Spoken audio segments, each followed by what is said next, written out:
With college football starting tomorrow in Knoxville, Tennessee, Ramon Foster will bowling. Kayla Anderson has the day off.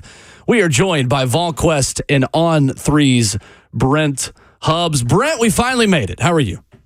I'm great. Happy Kenny O'Neill Day to you there, Will. I love it. I absolutely love it. We've decided it is Jason Swain days until football time in Tennessee, representing our good friend. That's only going to blow his head up a little bit more, so we probably don't need to do that today, right? At all. If you know him like I know him, we don't need to do that at all, Hubs. You know how it is. This close to game day, too? No. He's going to be pacing around that stage tomorrow for the Big Orange Countdown. You're going to have that white towel. Oh, it'll be a show. It'll be the Jason Swain show for us all. We're just trying to get out of the way, my man. Can't tell him nothing, like Kanye West out here, man. That's how I feel, Brent, this morning with Ramon in his Tennessee hockey jersey. Of like, today is the Ramon Foster Tennessee kickoff show, and I'm just trying to stay out of the way. Smart move on your part, man. Smart move. Hopefully we all can see you this weekend, Hubs. I know you're a busy man on game day, so, hey, we'll just make an appointment whenever we can. Come by and see me. I'll give you a microphone. I love it. Well, Brent, before we dive into the war room, dive into the game day eve, you guys of VolQuest have an outstanding deal. We push subscriptions to VolQuest for any Tennessee fan anytime we can on the show because it is a must-have. But you guys got 50% off annual memberships right now, Brent. You are making things very accessible and effective, economical, I would say, for the people. Yeah, I mean, there's no greater excitement than a football season. I mean, they're just not. I mean, you're going to have overreaction Monday. You got overreaction Friday around the country today with what we saw last night. You got great discussions on a game that's at an entertainment value better than it's ever been right now, and we're trying to enhance that entertainment by making it lighter on your wallet. So if you go to VolQuest right now, you can use the promo code Kickoff24. We're going to give you half off an annual subscription, and I promise you won't be disappointed. I love it.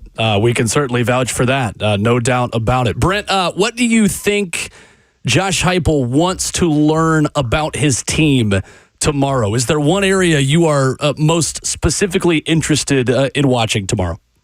That's a great question. I mean, I think all eyes are going to be on the quarterback and just his operation of things and decision-making and, just where is he at from where he was in the bowl game to where he is now. And I think we're all trying to figure out what the pieces of that secondary look like. Now, I don't think you come out of this game saying, okay, these are my five in the secondary. They went and won the job in this game. Okay, but I think you're trying to figure out, do we have five we can count on back there? Do we truly have 8? Do we have 10? Where's our depth? What does that look like at that position? And then I think for the offensive side of guys, and Ramon, you can speak to this. I mean, you did it in college, and obviously you did it in the NFL. In the NFL, you had the preseason. That first game for linemen, in particular, you think you're in football shape, and then you go out, and this offense is going at a no-huddle pace, and you look up, and they've got a 30-yard gain, and somebody's screaming at you to sprint down there and get in a stance and go again. At some point, you got to pace yourself and get your legs under you, and I'm curious to see where a guy like Seaton is and where some of those guys who didn't get a ton of work in the preseason are from a conditioning standpoint. No doubt. That's always going to be the case, and that's why I think coaches always try to have those 100-play scrimmages, hubs, to try to see what they can get out of guys in those moments. Because, again, there's 5 that's got to work as one. What has been the conversation around that offensive line, though, 2 hubs going into this game week, man? Are they at a good place as far as understanding who the starters are? And will we see a rotation that I know sometimes on the college level, coaches don't like to break hearts, man, and they'll rotate a guy before actually deciding, hey, you're the starter. Well, I mean, you got Lance Hurd at left tackle, plug-and-play guy who everybody thinks is going to be an NFL player. John Campbell's making the flip to right. I think he's comfortable at the right side. He's not worked a ton there, but I think he's completely bought in to being the right tackle. You got 2 veterans in Mays and Spraggins.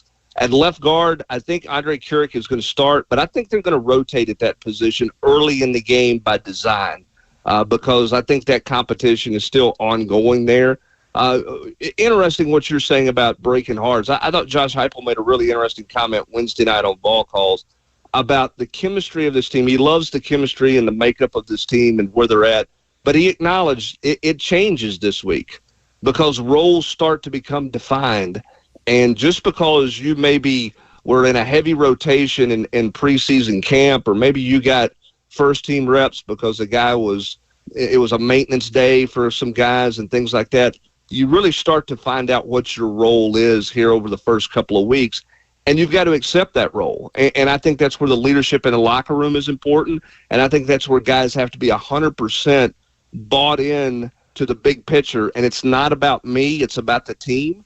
I think this team is there, but this is a pretty deep, talented team with a lot of guys expecting a lot of individual opportunities and snaps, and they're going to have some of those limitations. So how does everybody adapt to whatever their role becomes will be critical for this team and their growth throughout the season. Brent Hubbs with us, VolQuest on 3, talking Vols.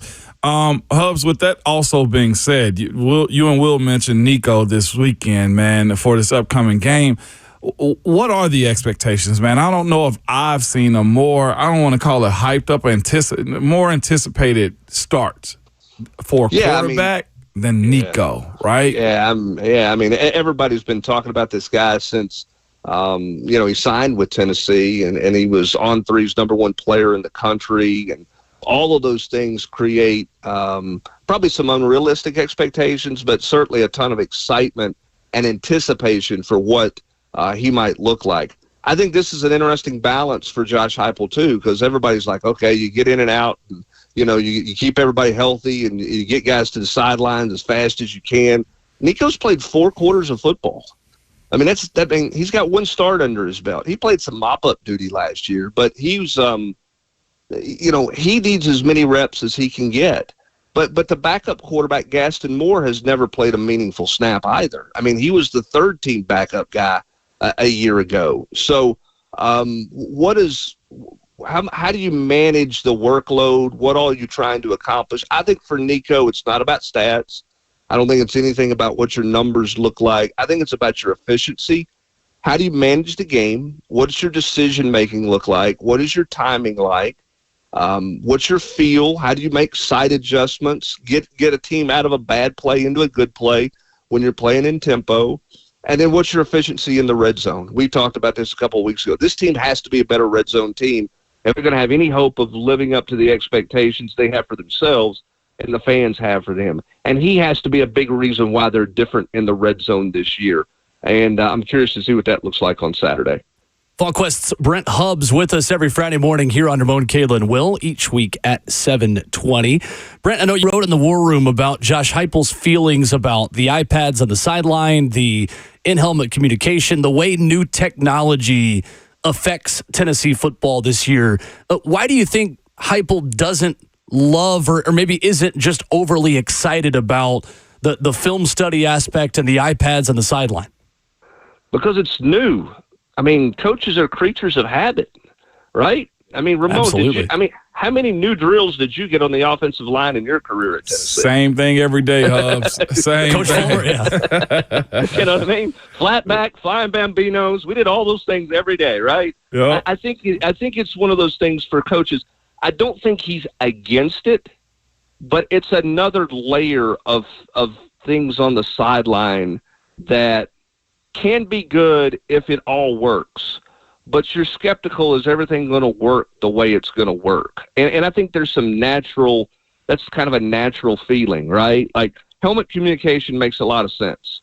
Okay, it works. So, but is it going to work in every venue? And here's the other thing you know about coaches do. If a play doesn't, and I'm not talking about Josh Heupel, I'm saying in general, if a play doesn't work or a couple of plays you had planned don't work and the defense stops it, somebody on the sideline is going to start to wonder, is somebody listening in? Has somebody got on our signal? Have they figured this out? You know what I mean? And so it's one of those things where it's just new. I don't think he's against it. I think he sees benefit to it. I think he wishes the iPad screens were 32 inches instead of 8 or 10 or whatever they are, because it'd be easier for everybody to see on the sideline.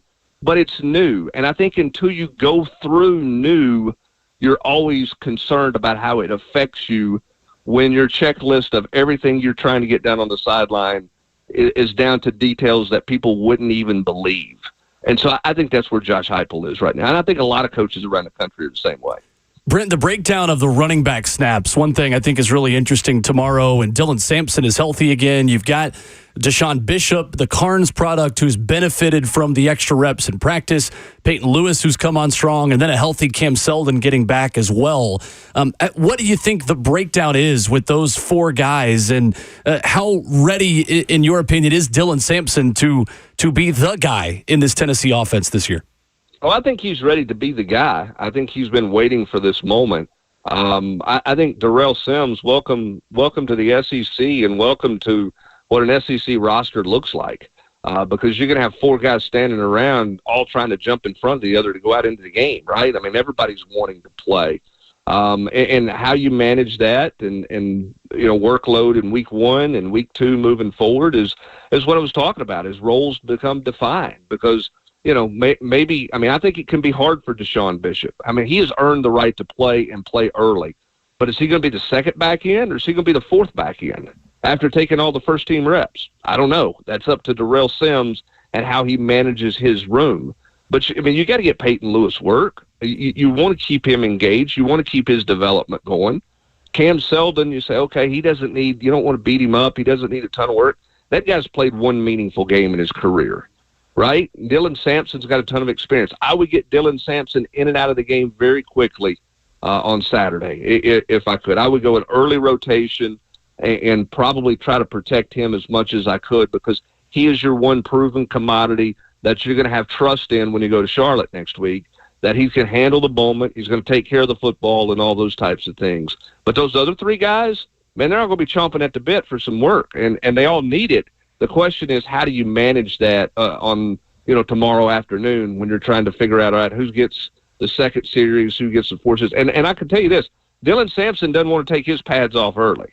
He's mad because he didn't get enough scrimmage reps in the preseason. He was mad in the spring because he didn't get enough scrimmage work and enough contact work. So he wants to go. So Darrell Sims got his hands full in managing that roster and that room, particularly in this opening week or two. Hubs, I kind of want to hit the hot spots for the weekend before we get to Danny White's contract. And one of those other hot spots is the fan, eyes on James Pierce, man. Will he be on the pitch count, or is he going to get like a line share of the plays to go make plays because they're so deep on that defensive line? You see what I'm saying? Like, some coaches say, no, we're just going to pace this thing, and you get your reps when you get your reps, and you can't just play every snap. Yeah, it's interesting because Rodney Garner is such an old-school coach, Ramon. You go out to that first scrimmage, and I wasn't out there, but you get all the feedback from the first scrimmage, and there's, 5 or 6 offensive guys that are on maintenance days. They've not been cleared, or they're being cautious with them or whatever, and you say, well, okay, Rodney Garner's got 13 defensive linemen. James Pierce not getting – no, James Pierce got a full day's work at a scrimmage. To the point he was probably thinking, really, Coach? I'm good, right? So with Rodney, there is no let up. There's just, you're not, I don't care if you're projected to be this pick or if you're going to be a, quote, scout team guy. You're going to do it, and you're going to do it by my standard, my way, and nobody's getting a day off anywhere along the way. I do think they can hockey change this, like a line change in hockey. I think they can rotate 4 in, 4 out anytime they want to. Now, Chattanooga's not going to huddle. I do think Tennessee wants to stress those defensive linemen a little bit, and kind of tax them. But I think with each series, you're going to see some rotations, because I don't think Rodney Garner wants to play guys, even in big games. I don't think he wants to play guys tons of snaps. I think he wants to keep them as fresh as possible. So we'll see. I expect James to get a pretty good workload on Saturday. But I think, you're going to go into some games, and there's going to be a lot of games this year where your inside linemen are playing, 25 snaps, and that's all you get. You can be the starting tackle and get 25 snaps, maybe 30 in a game, if that. And that's the luxury of having 13 guys.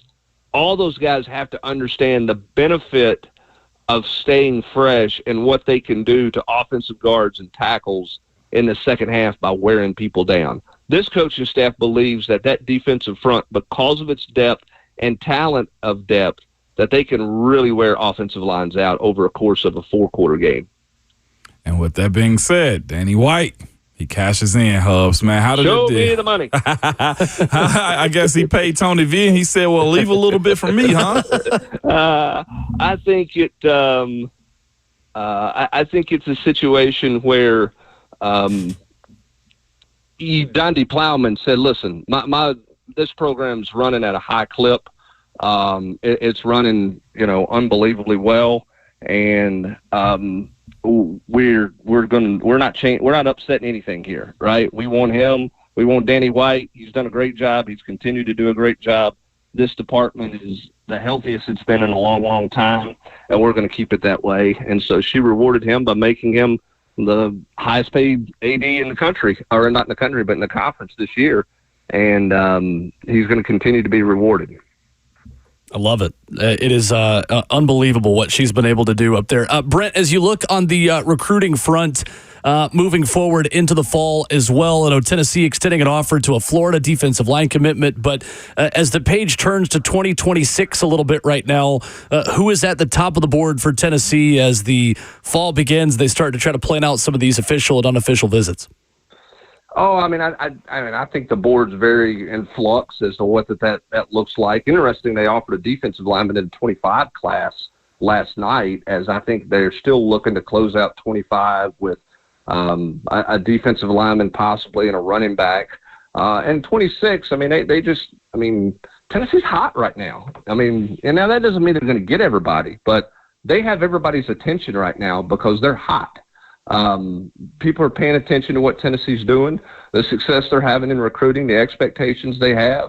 And I think you're going to see Tennessee work North Carolina, work Virginia, work that footprint really hard and continue to do that. And I think they have had a bunch of momentum all summer long in recruiting, and I don't think that's going to stop throughout the fall. I think a lot of people want to see what Tennessee's all about. Elsewhere in North Carolina, Brent, how much is James Pierce Jr. salivating watching the NC State offensive line against the Catamounts of Western Carolina, who Ramon texted me last night and goes, "This is a school?" It's a great school and a great look. It's a beautiful campus. Okay, there's my shameless plug for Western Carolina today. But they'll be better in week 2. They'll clean up some things. You got a new quarterback, you got a new offensive coordinator. What's interesting in that game last night, and their offensive line did not play well, so I'm not acting like they did or anything.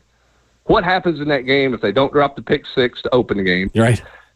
And if Grayson McCall hits the 2 crossers that would have been walk-in touchdowns in the first quarter. That game could have been 28-0 in the first quarter if the quarterback makes 2 throws and the guy holds onto a ball. But you let him hang around, and you got shoved around. And so that'll be an ugly film study for both sides of the line of scrimmage, because there's a point in time, I think Western Carolina just ran out of gas, but there was a point in time, they were shoving it to NC State on both sides of the ball in the line of scrimmage, which will be a reality check for NC State. I'm sure their overreaction from their fan base this morning is pretty entertaining. But what is it, Ramon? You make your biggest improvement week 1 to week 2? Week 1 to week 2. That's right. We'll see what that looks like. Their quarterback's got to play better than he played last night if they're going to live up to their expectations. And they've got to grow, obviously, in the line of scrimmage. VolQuest, Brent Hubbs joins us every Friday here on the show. Go to VolQuest.com. Kickoff24 is the promo code. 50% off annual memberships. You get that all the way up until kickoff. Well worth the price of what you get from VolQuest.com. Love it. Yeah, and if you're kind enough to us, we might send you a Ramon Foster picture. Hey! Well, and if that's the case, then I just need my jar of canned goods from you then. You better find me on Saturday. Name, image, and likeness. Still working for the young man from Ripley, Tennessee, here in the studio. Brent, thank you so much. Thanks, guys. Appreciate it. Have a great weekend. Yes, sir. There's Brent Hubbs with us. You will hear him courtesy of the Vol Network here on the station tomorrow. All right, Ramon, let's get into the NFL